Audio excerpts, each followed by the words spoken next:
Madame, monsieur, bonsoir. Bienvenue sur TLT pour votre journal et à la une de l'actualité toulousaine de ce lundi 8 juin. À quelques mois des élections régionales, le coup d'éclat de l'ancien président du Conseil général du Tarn-et-Garonne, le PRG, Jean-Michel Bailey, a déclaré ne pas vouloir être un supplétif au PS et revendique toujours pour la ministre Sylvia Pinel la tête de liste en Midi-Pyrénées, Languedoc-Roussillon. On en parle avec mon invité de ce soir. Il s'agit du maire de Blagnac, Bernard Keller, avec qui nous allons évoquer également la fin probable de TLT. Comment voit-on l'histoire de la chaîne locale toulousaine du côté de Blagnac? Eh bien, on va lui poser la question dans un instant. Il y a 13 régions en France. Il n'est pas pensable que le PS demande aux radicaux de gauche, qui est le seul parti allié dans la majorité gouvernementale, de ne pas avoir de tête de liste au régional. Ce sont les mots du PRG, Jean-Michel Bailey, chez nos confrères de France Info.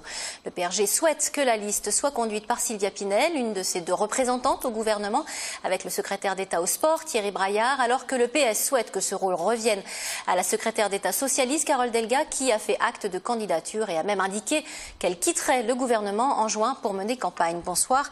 Bernard Keller, avant de parler de TLT, une petite question sur cette info politique. Quelle est votre position sur ce dossier des régionales? Ma position, c'est que nous souhaitons, les radicaux, être considérés comme des alliés fidèles de tous les temps et quoi qu'il advienne, et on le voit bien en ce moment au niveau du gouvernement. Alors dans cette région, Midi-Pyrénées, qui va être élargie au Languedoc-Roussillon, deux territoires sur lesquels, c'est vrai, les radicaux sont très présents, nous souhaitons trouver un accord. Et un bon accord. Alors, je ne sais pas si ça doit être le combat entre deux femmes ministres pour la tête de liste, ce que je souhaite en tout cas, me concernant à titre personnel, mais surtout s'agissant de la représentation des radicaux, par exemple dans ce département de la Haute-Garonne, c'est que nous ayons une représentation plus correspondant mieux à la réalité de la sociologie élective de nos habitants et à la réalité de la représentation de nos élus. Voilà, ce que je souhaite vraiment, c'est que rapidement nous trouvions un accord avec notre partenaire historique que sont les socialistes pour éviter le cafouillage de division qui serait très fortement préjudiciable, j'en suis sûr, au résultat de ces élections. Alors on va parler médias à présent avec l'avenir de TLT qui, vous le savez, est très sombre. La chaîne locale pourrait bien partir à la liquidation le 3 juillet prochain, après 27 ans de bons et loyaux services. Ose-je dire, vous connaissez bien TLT puisque vous êtes parmi ces personnalités politiques qui avaient démarré votre carrière sur notre antenne et sur nos plateaux.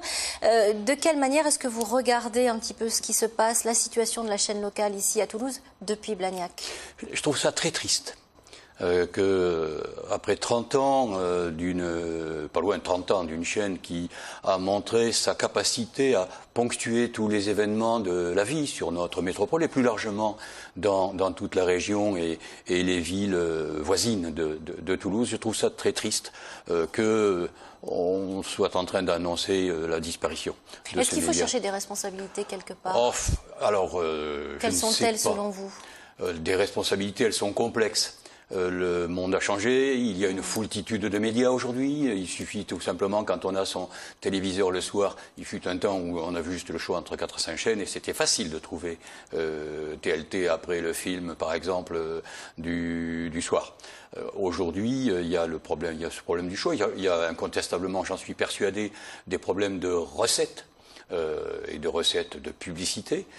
C'est difficile, il n'y a pas eu d'accord sur des médias locaux au niveau national qui auraient pu faire une espèce de grande régie, ça a capoté.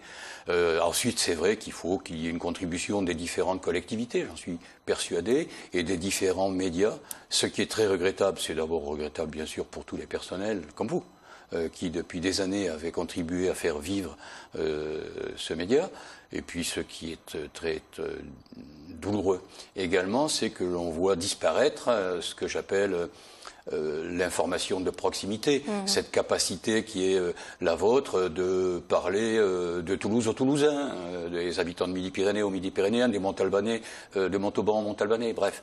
C'est tout cela qui, je pense, risque d'être fortement compromis, à moins que d'ici le 3 juillet, il y ait un événement heureux auquel honnêtement je ne peux pas croire. Est-ce que vous pensez que les collectivités locales aujourd'hui doivent véritablement laisser la place aux investisseurs privés pour que ce modèle économique de télévision locale puisse fonctionner? Je pense qu'il faut trouver, comme d'habitude, un partenariat public-privé, comme ça s'était d'ailleurs trouvé, puisqu'au démarrage de Télé Toulouse, même si ça a été une volonté politique, il y a eu très vite l'arrivée de partenaires privés. Je pense que c'est dans cet équilibre-là qu'il faut rechercher la solution. Je n'ai pas suivi le dossier de près pour pouvoir être plus pertinent, et puis aujourd'hui que c'est en justice, je le suis encore moins. Ce que je sais, c'est que j'ai effectivement vu naître Télé Toulouse. Je ne peux pas, comment ne pas me souvenir de l'arrivée de Robert Pietri, qui est un copain, Priscille Lacombe, qui était de tous les événements.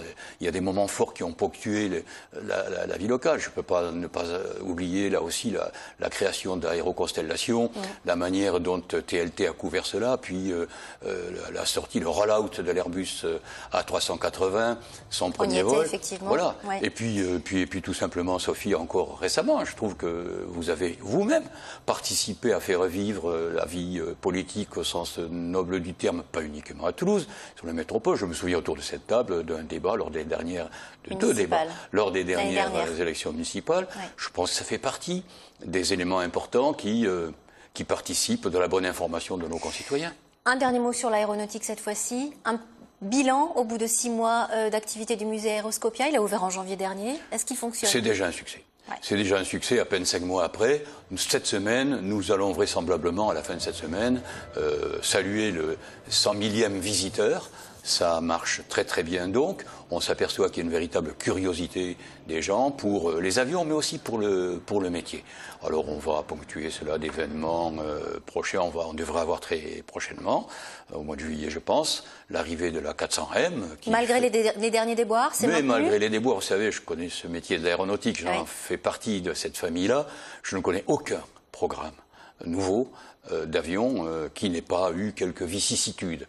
C'est le cas de la 400M. C'est vrai que lui, il les a pas mal accumulés, mais parce qu'il est beaucoup plus compliqué qu'un avion civil. Parce qu'il fallait, il fallait satisfaire toutes les armées, tous les clients.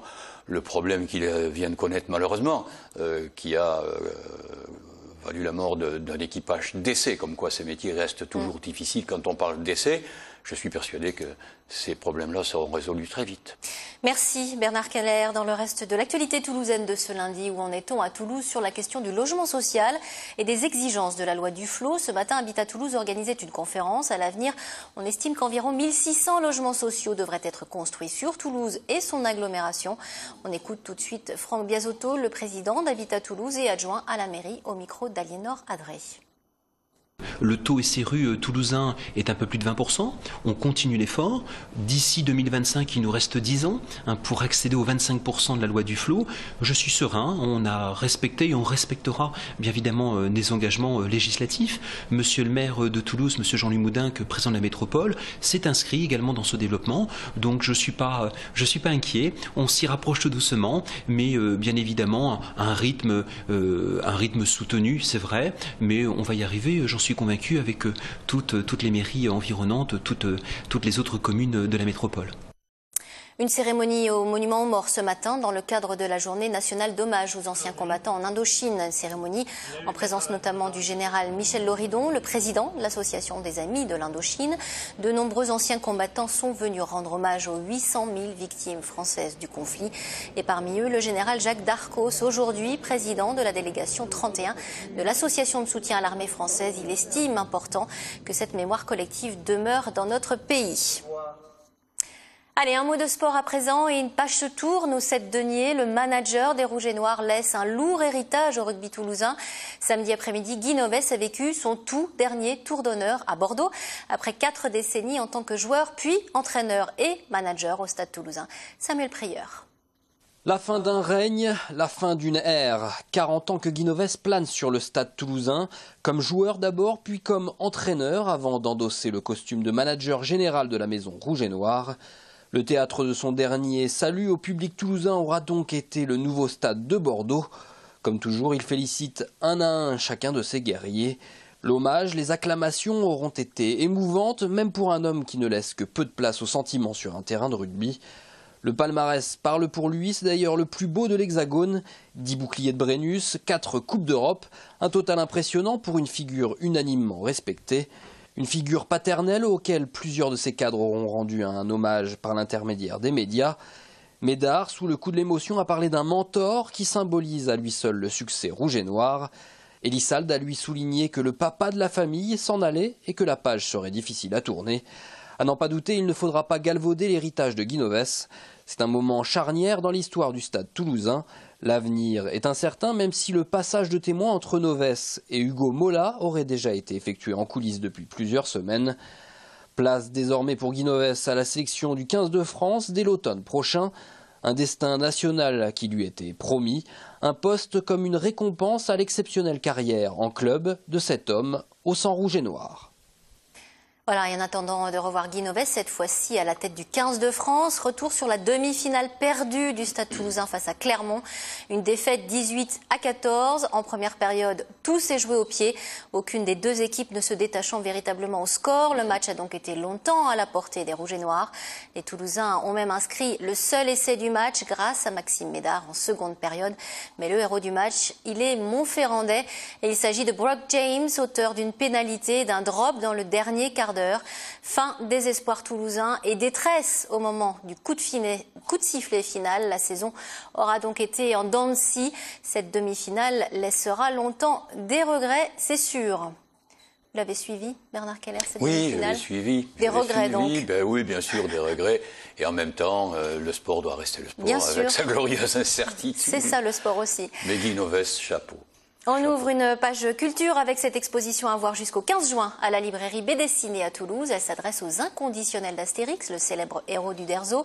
Et ceux-là le savent, le Tour de Gaulle d'Astérix, eh bien, c'est le titre du 5e Astérix sorti il y a déjà 50 ans et dans lequel apparaissait pour la toute première fois Idéfix, le petit chien fidèle compagnon de nos irréductibles Gaulois. L'exposition permet de découvrir des dessins, des croquis et des esquisses inédits du Derzo. À noter qu'à l'occasion des 50 ans d'Idéfix, eh bien, une nouvelle édition du Tour de Gaulle vient de sortir. On écoute à ce sujet Frédéric Villefranc de BD au micro de Pascal Solaire. C'est Uderzo qui voulait un compagnon pour Astérix et Obélix. Donc Goscinny avait eu l'idée de faire un petit chien qui allait les suivre, mais qui ne devait pas être un personnage important dans l'histoire. Et devant la demande des enfants et des lecteurs de pilotes, Idéfix est devenu de plus en plus important pour devenir le personnage qu'on connaît tous. Voilà, c'est la fin de cette édition. Merci de l'avoir suivi. Merci encore Bernard Keller de votre soutien à TLT. Merci Sophie Wanis de m'avoir invité. J'espère pouvoir continuer de vous voir sur ce plateau pendant encore très longtemps. On l'espère aussi. Merci à vous. À bientôt sur TLT.